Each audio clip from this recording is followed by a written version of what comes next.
everyone. I'm so glad to be here today. I've spent the last 2 weeks travelling south from Glasgow, talking to and meeting people in several towns, and helping to raise public awareness. I just want to give a massive shout out to Damon and the British Lions for Freedom for their help on my tour.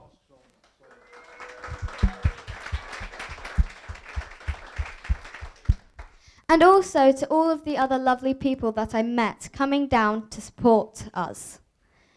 And of course, to Mark Steele and his group, who I was really lucky to meet on my way down.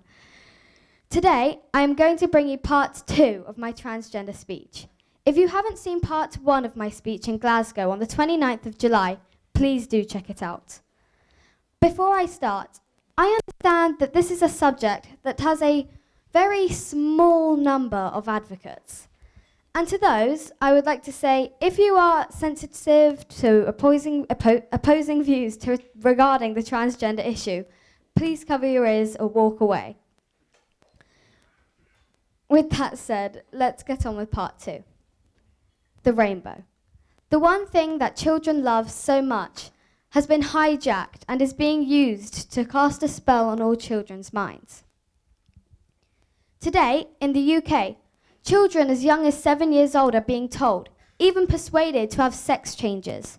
They are also being told how to masturbate, touch, and titillate themselves. This would have been intolerable just 5 years ago. So, let's inquire into this question. Who am I? I am a free, sovereign human female. A woman. I was produced by the earth. I belong to the earth. No one has any rights of authority over me. I am a free human being. I belong to no person, no organization or corporation.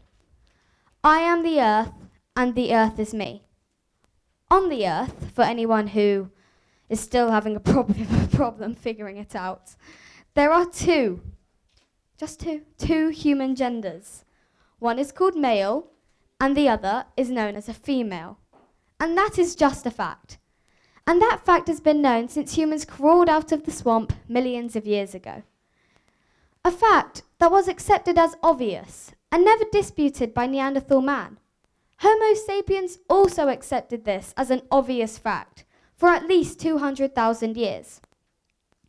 There is no evidence to support anything other than this two-gender fact. One may claim I am wrong, saying there are at least 3 genders. What about hermaphrodites? And to that, I say this. Being born with 2 genders is the same as being born with an extra leg or arm. It is an incredibly rare genetic abnormality, and nothing more. Whatever you hear about genetic disorders or teachers brainwashing you into believing that you may have been born in the wrong body is a direct assault on the children's emotional and mental well-being. Any teacher doing this needs to be held in custody, charged with emotionally traumatizing the children. So please pay attention because I am only going to say this once. I am a female. Because by my very nature, I can produce children and become a mother. My gender was assigned to me at conception, not at birth. And my gender does not change unless I, as a mature and grown-up female, choose to change it. I do not need a teacher forcing down my throat the deluded idea that I may have been born in the wrong body. And neither does any other child in the country. A human male or man cannot, by his very nature, produce children. A man, therefore, will never be a mother.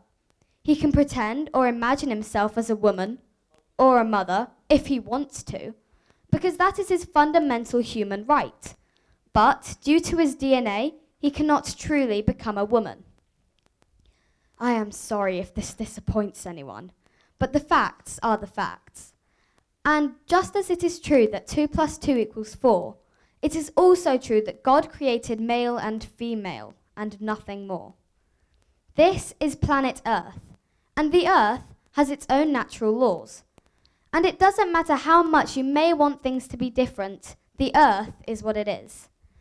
And regardless of how much the government attacks us children with their twisted ideologies, their attacks will ultimately fail, because 2 plus 2 does equal 4 and will never equal 5, no matter how much they want it to.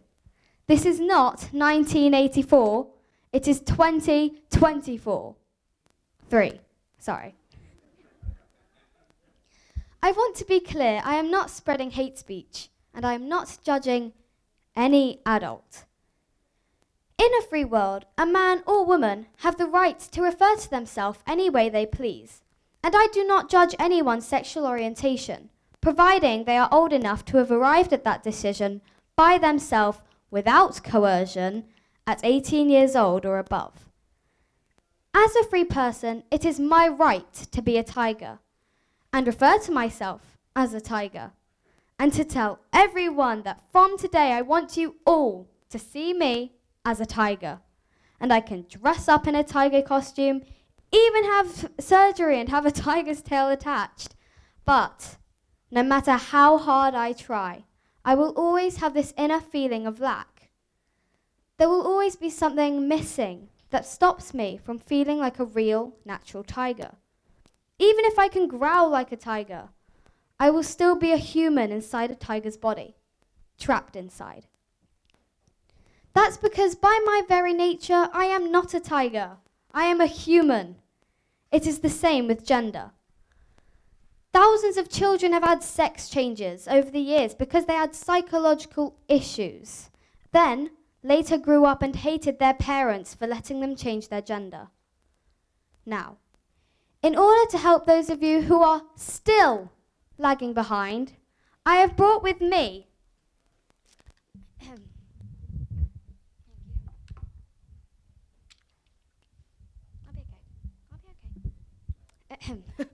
I have brought with me a plug and a socket.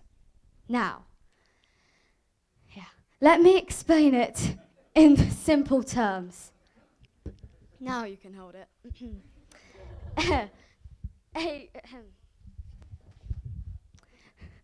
A man has a bodily part that a female doesn't have. Male and female were each designed deliberately by the very intention of nature to have these bodily differences so they could continue the human species. For when these two physical differences of a man and a man are brought together in a mutually consenting way, they fit together, much like a plug and a socket. And when they do this, they can produce another human male or female. I cannot believe I am here having this discussion with grown adults. It's really shocking.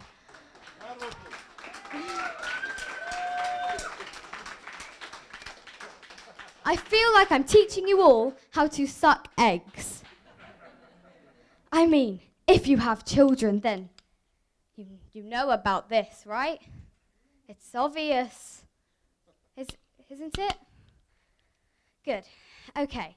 Now, no matter how hard a man and a woman try, they will never, ever produce a mixture of male and female. Because God, this earth, simply did not intend there to be anything in between. Isn't that also just as obvious?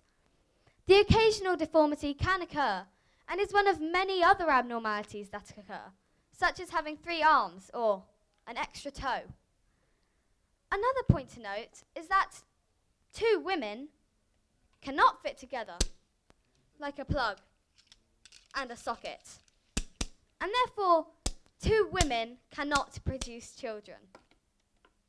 And no matter how hard they try, or even which way round they try, 2 men will never be able to produce a child either. Teachers need to be re-educated. Either you were born with a penis, in which case you are a man, or you were born with a vagina, in which case you are a woman. And let me make myself absolutely clear. No matter how hard you try, you will never convince me I am wrong. Take out your Bible and read Genesis. It is absolutely clear in there. Get this disgusting garbage out of our schools immediately. If you cannot teach us the subjects we go to school to learn, then schools have no place in our lives. Look around you at all the rainbows that have been stolen from our children's storybooks by those people who wish to capture the hearts and minds of young children and pervert their true human identities by connecting the magical, enchanting rainbow with drag queens and transvestites. And why do you think they are sending transvestites into primary schools? It's because at that age, children's minds are susceptible to all kinds of suggestions, even the most disgusting ones. And they want to influence and cast a spell on their minds and create a future genderless world. These billionaires don't want us having children in the future. Their aim is to destroy the family unit. Look into the Tavistock Institute. It's all in there. They want to clone the babies in the future, and they want us all hooked up to the internet by using brain implants in what they call the Internet of Bodies. To continue with this nonsense is not an advancement in human understanding at all. It is the destruction of the human race and has nothing to do with cute-sounding words like inclusion or a safe place. What is going on in our schools is a twisted perversion of our true identities in order to make way for transhumanism. A transvestite is a man who likes wearing ladies' pretty dresses and putting on ladies' makeup, wearing stockings and thongs. And these people have no place in our schools. Let me just ask you a question. How many women do you know of that dress up in men's clothes and take part in children's story time in the schools, claiming to be transgender? Yeah, none, right? However, if Rishi Sunak is kind enough, maybe he will make provision for a fireman, or a doctor, a scientist, a great mathematician, or an elderly person coming into our schools and reading us stories, not transvestites. Our government has chucked us, the people, a lump of meat to fight over. It's called LGBTQ. And they want us all fighting over this piece of meat whilst they carry on with their satanic transhuman agenda. I will finish with this. 30 years ago, my father wrote a piece of poetry. The only piece he ever wrote, but which describes our predicament very well. I think it could make a good song. If any singers out there want to take it up, let me know. It's called Our Days. We eat to exist through hell and bliss, work hard to have more money, whilst others are killed throughout the world for stealing bread and honey. We starve the kids in foreign lands, fight our wars on far-off seas. We waste the food that's in our hands and killed millions with Zyklon B. That greed and lust help forge this world we cannot just ignore. Mankind was bound to suffer under man-made human laws.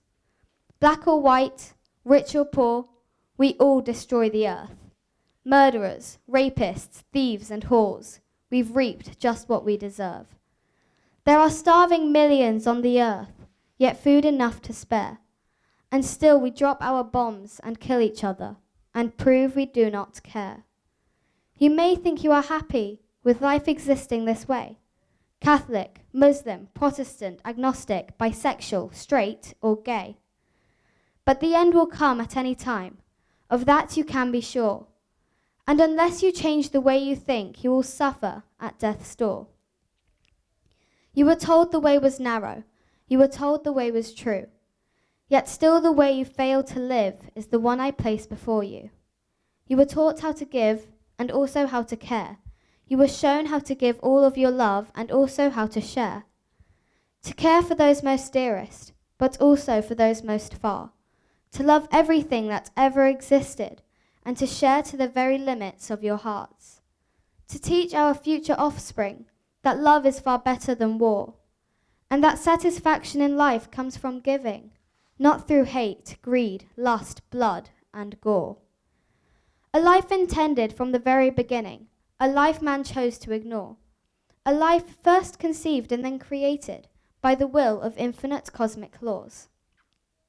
Having heard these words, I hope you hear the message that they relay, that God, a God Almighty, conceived us, but 'twas mankind who created our days.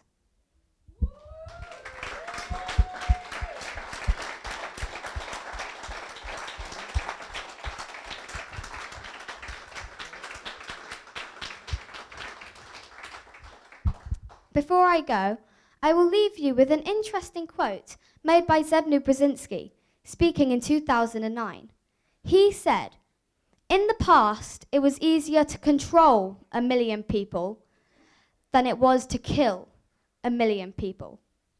Today, it is infinitely easier to kill 1 million people than it is to control 1 million people."